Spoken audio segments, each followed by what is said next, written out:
Hey everybody, it's Jeff. If you've been listening for long, you know that here at Your Move, we are all about helping people make better decisions. In fact, did you know that adults make an average of 35,000 decisions per day? Big or small, decisions add up, and they play a huge role in where you find yourself right now.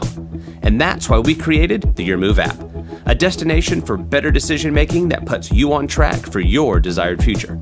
Your time, your money, your happiness, it's all on the table.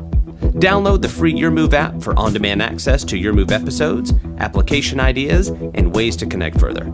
Search for Your Move with Andy Stanley in the App Store to get started. We really do believe that the next 30 minutes will help you make better decisions and live with fewer regrets. So today, we're going to continue with Andy's second message in his 4-part series, Your Move. Every decision you make becomes a permanent part of the story of your life. In this episode, Andy explains how to make your story one that you want to tell. Hi everybody, welcome to Your Move. If this is your first time to watch our program, you should know that we're all about helping you make better decisions with fewer regrets. And in fact, today we are continuing a discussion on the subject of decision making. After all, life is all about decision making, isn't it? I mean, think about it. You are where you are, for the most part, because of decisions you've made. In fact, my hunch is your greatest regrets are connected to decisions you've made. We can all think of a few decisions we'd like to go back and unmake.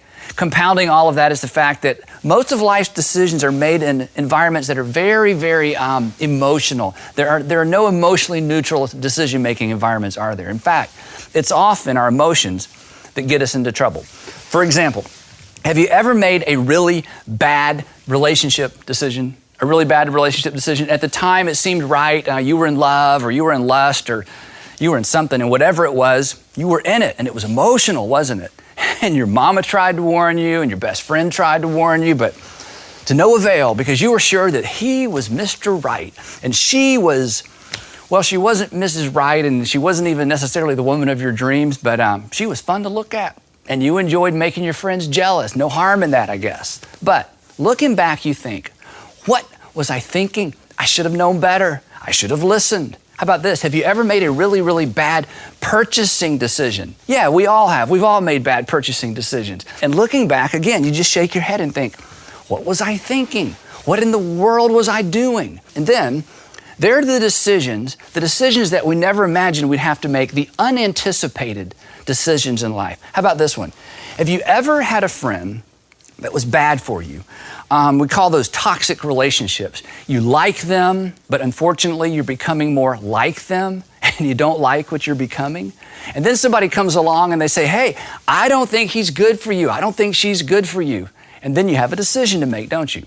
A decision you don't really want to have to make. As we discussed last week, the other thing that makes decision making so important and so tricky is that we never know what hangs in the balance of our decisions. In some cases, it takes a lifetime to know what hangs in the balance of a decision. In some cases, it takes an entire generation to know what hung in the balance of a decision. Think about it this way. Think about how different your life might have been, or how your life would have been shaped if your parents had decided just a few things differently. Think about how different your life would be if your grandparents had decided just a few things differently. Imagine what your life would be like if your parents hadn't split up. Imagine how different your life would be if your parents had split up. The point is this. We never know what or who hangs in the balance of the decisions that we make. But what we do know is this, and this is so important.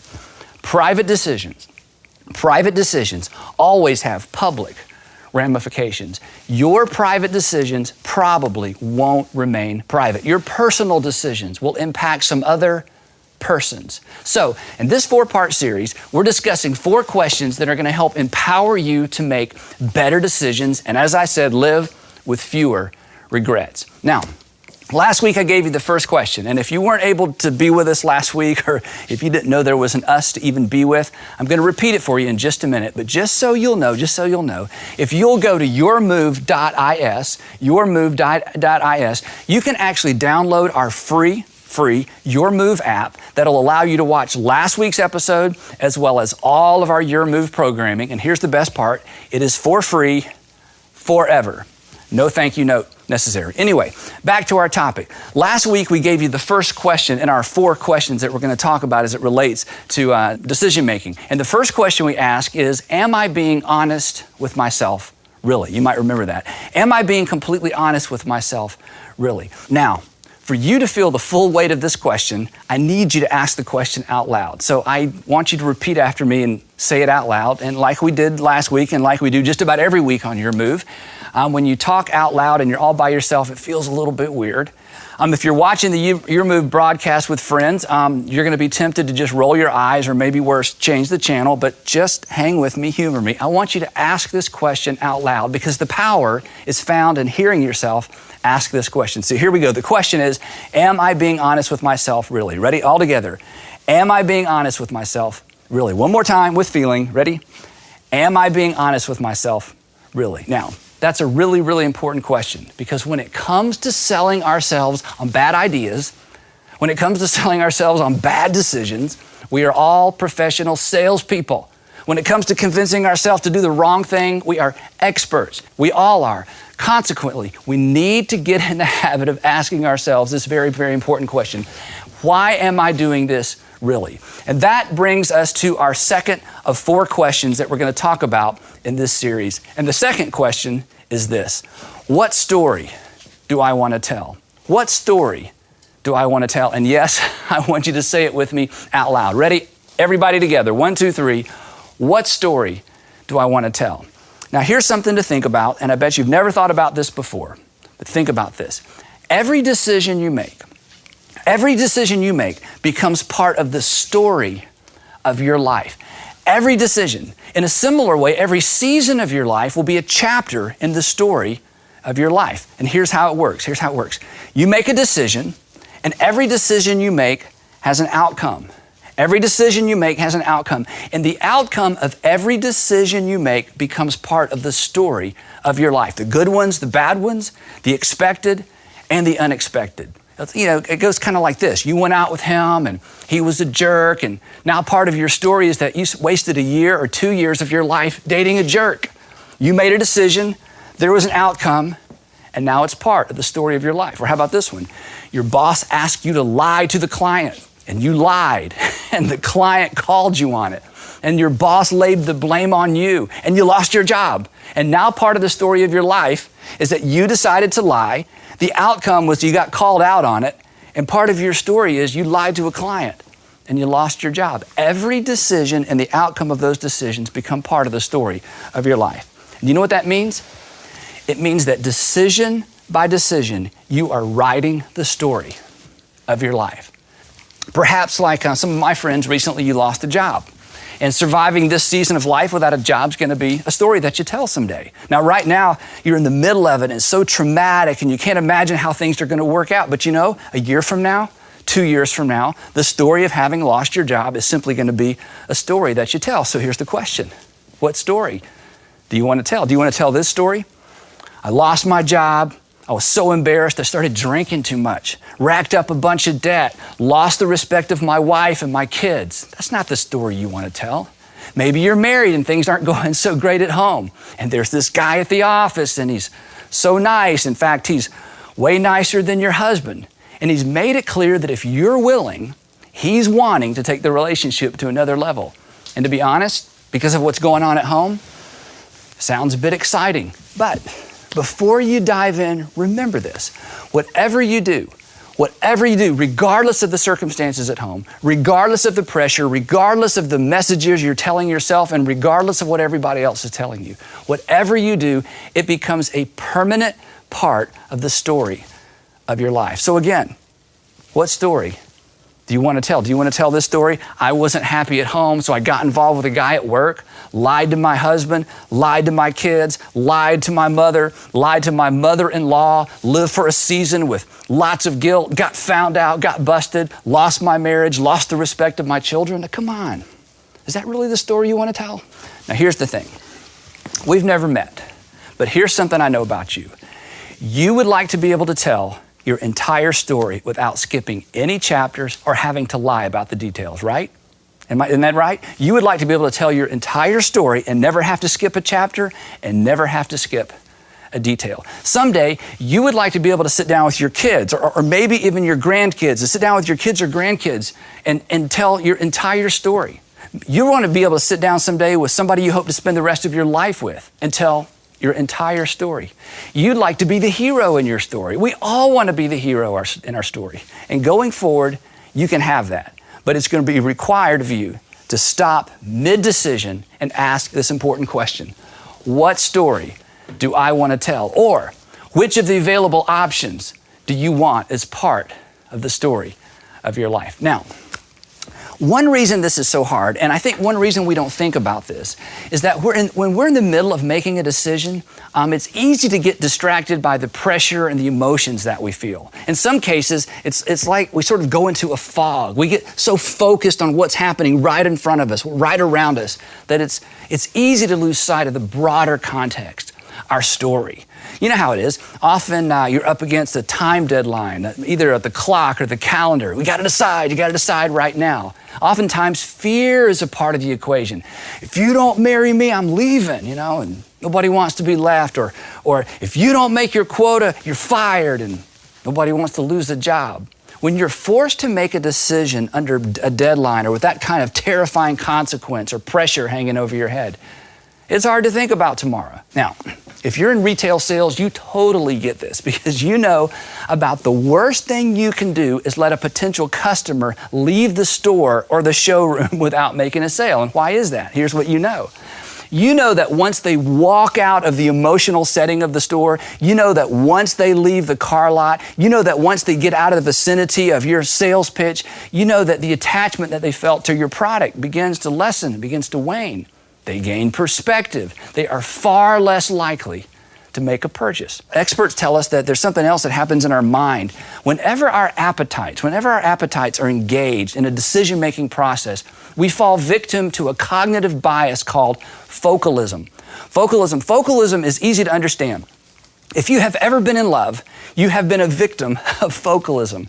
When this occurs, everything except the thing we're fixated on kind of gets blurred out by comparison. This is why the first time you fell in love, guys, all you could see was her. All you could think about was her. Everything else seemed to fade. Guys, this is why when you drive around, all you see are Ford F-150s because that's what you want. Everything gets blurred out. In comparison, we hyper-focus. Again, we get locked into options. The big picture, the story of our life is the furthest thing from our minds. Now, in most emotionally charged decision-making environments, we think in terms of choices, not stories. And that's what makes this question so incredibly important and so powerful because it draws us out of the immediate and it focuses us on the eventual. It empowers us to put the decision-making process within the broader context of the story of our lives. This is why every decision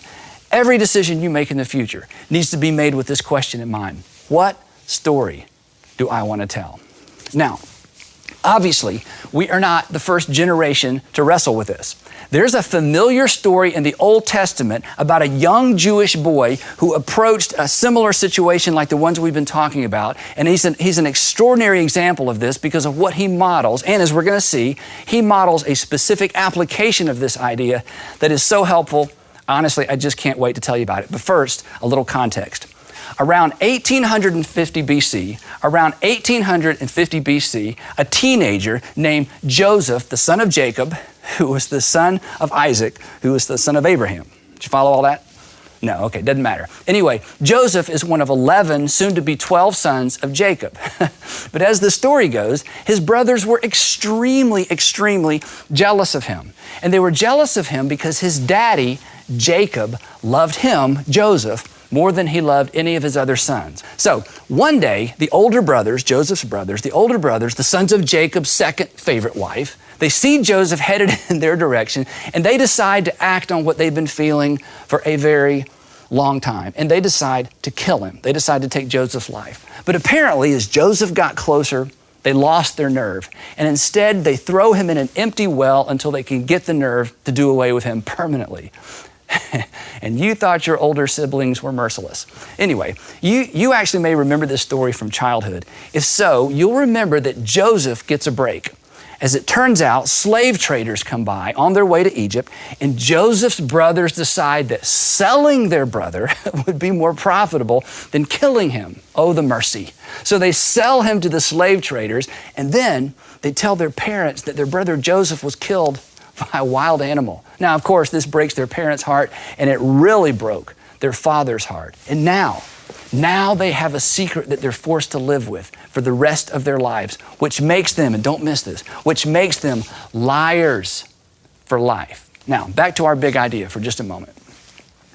If we could have dropped in on Joseph's brothers, while they were contemplating how to channel their intense jealousy toward their younger brother, and if we were able to ask them, hey guys, what story do you want to tell?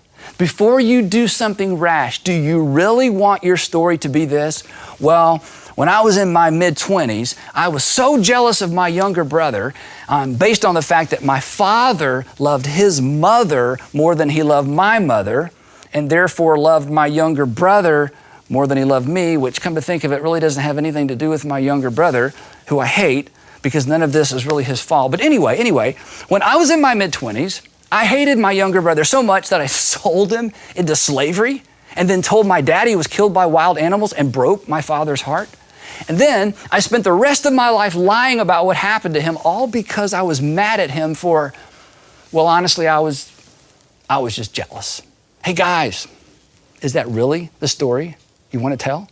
Anyway, as the story goes, Joseph ends up in Egypt on the auction block, and he's bought by a man named Potiphar. Now, Potiphar just happens to be the captain of Pharaoh's palace guard. And now Joseph has a decision to make. Do I run away? Do I do what most slaves do, which is basically do as little as I possibly can with as bad an attitude as I can possibly maintain or get by with? Or do I throw myself into this slave situation with everything I've got? Before long, Potiphar notices, and he begins giving Joseph more and more responsibility. In fact, the writer of Genesis describes it this way. Check this out. He says this. He said, so Potiphar left everything he had in Joseph's care. With Joseph in charge, he did not concern himself with anything except for the food that he ate. Now, so far, so good. Good decisions, good outcomes, good story. But at this point in the story, if there were a soundtrack, it would change because things begin to get really, really interesting for Joseph. As you may know, in spite of Joseph's diligence, actually, because of his diligence, he finds himself in a no-win situation where he's forced to make yet another decision. But this time, he's faced with two options, neither of which could lead to a good outcome. And here's the setup for what happens next. Imagine the soundtrack change right here. Now, Joseph was well-built and handsome, and we can see it coming, can't we? Check this out.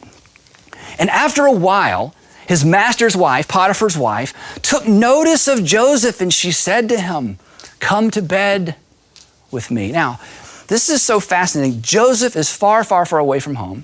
He's probably 19, maybe 20 years old.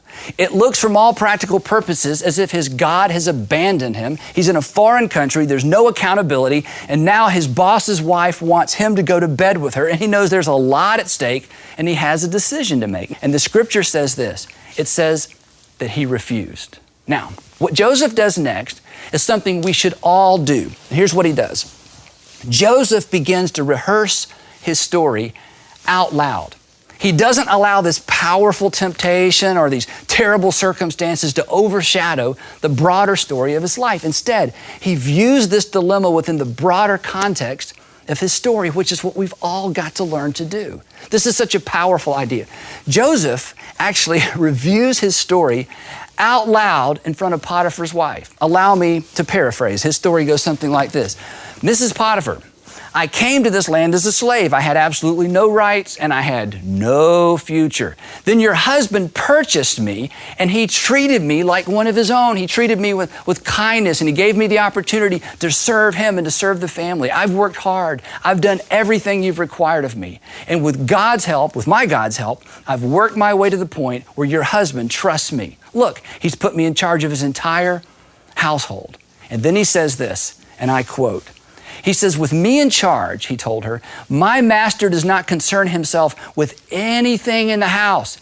Everything he owns, he has entrusted to my care. Look at this. No one is greater in this house than I am. My master has withheld nothing from me except you, because you are his wife. Implication, Mrs. Potiphar, that's your story. You really need to think about this. Do you really want affair with Jewish slave on your resume? You sure you want that as part of your story? And then Joseph asked an amazing question. In light of all that's happened, in light of all that your husband has done for me, in light of God's confidence in me and God's grace to me, how then could I do such a wicked thing against God? In other words, do I want my story to be, your husband gave me an opportunity I never dreamed would come my way, so I took advantage of his generosity, and I took advantage of my position, and I took advantage of the influence that your husband gave me, and I slept with his wife, dishonoring both him and my God?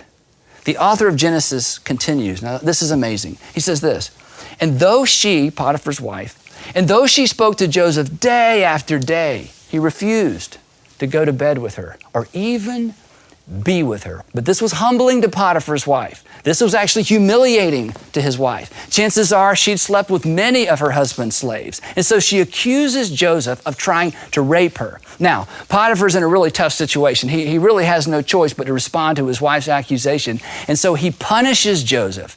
Now, I think, this is just my opinion, I think the fact that Potiphar's wife didn't have Joseph executed immediately, and I think the fact that Potiphar didn't have Joseph executed immediately tells us that Potiphar probably didn't even believe his wife, but his hands were tied. He had to do something. So he has Joseph thrown into prison.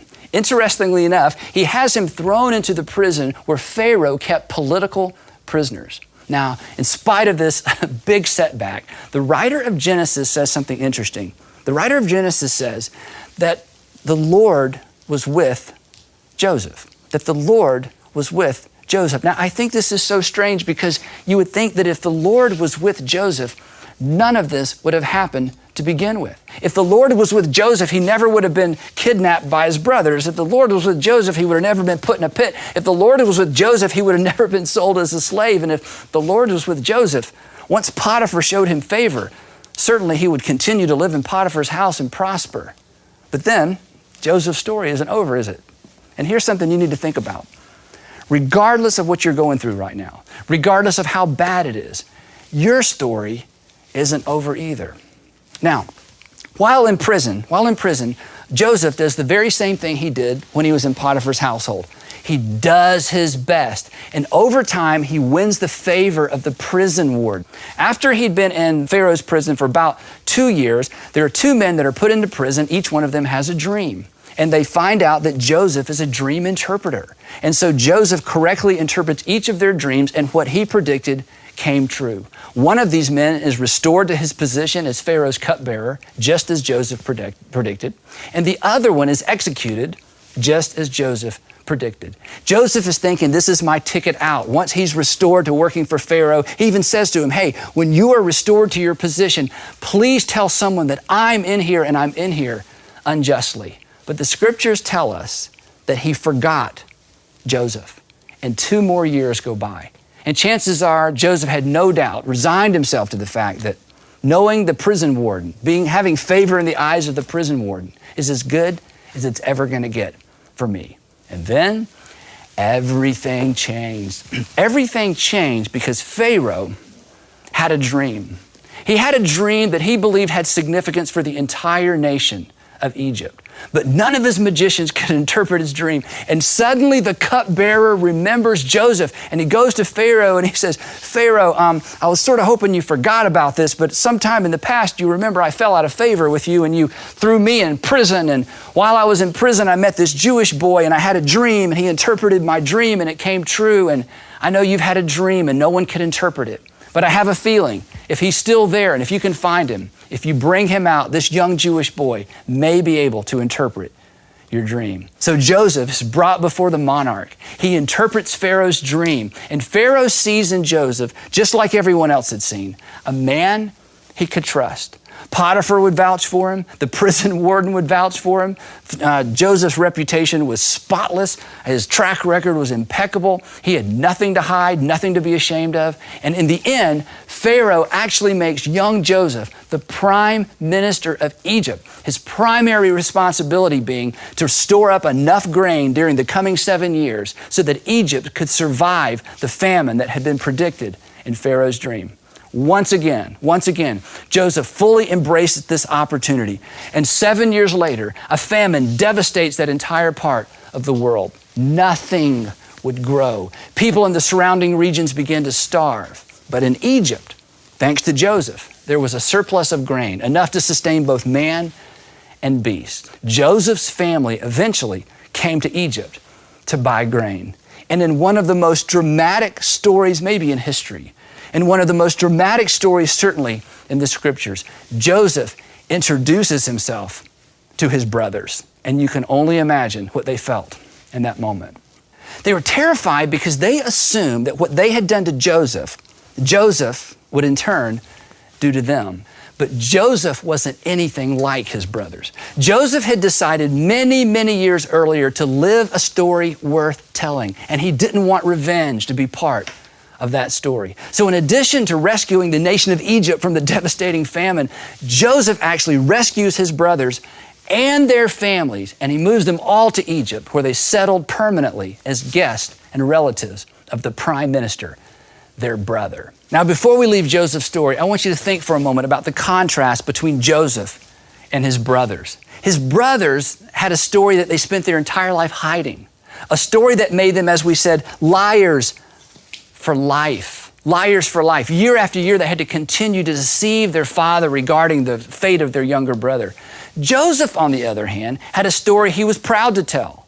And it was a story he wrote one decision at a time. Little did he know, now this is amazing to think about, little did he know that literally thousands of years later, we would still be telling his story.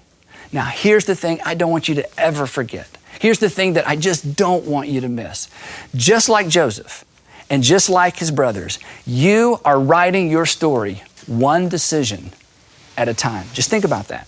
Just like Joseph, just like his brothers, you are writing your story, the story that is your life. You're writing it every day, one decision at a time. And if you don't take anything else away from Joseph's story, I hope you will take this away. Don't ever make a decision.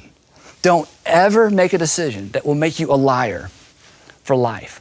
Long after whatever you gained is gone, you will be left with your lie. It'll be a permanent part of your story, a permanent part of your life. You will be left with a story that you won't be proud to tell. So let me ask you, what story do you want to tell?